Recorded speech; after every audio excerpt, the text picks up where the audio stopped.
I'm opening the Balance 20X router with a built-in Cat7 LTE modem. This is the latest hardware revision, number 3 of the 20X series. The first thing we see in the box is Peplink's General Quick Start Guide.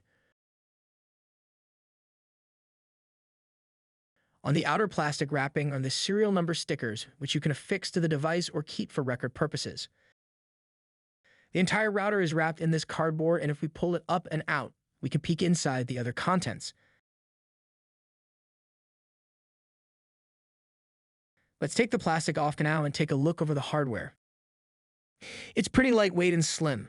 On the one side, we have the Wi-Fi A and B and GPS connections.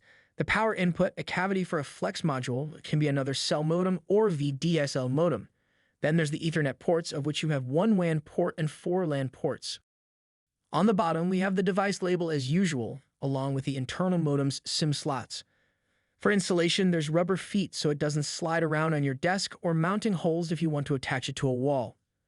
On the opposite side, we have the 2 cellular antenna ports, main and diversity.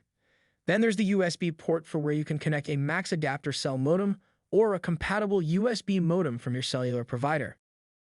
Check out the link here for where you can find compatible modems.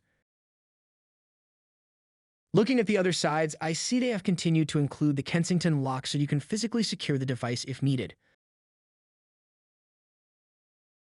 I'll set that aside now and move on to the rest of the package.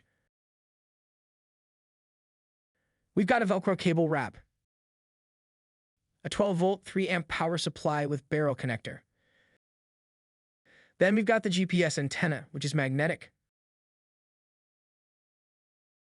We also have the cellular and Wi-Fi antennas that are individually wrapped. There are 2 for cellular and 2 for Wi-Fi. That's it for the Balance 20X. For more information, check out our website using the link in the description. And as always, please subscribe to our channel for more videos like this.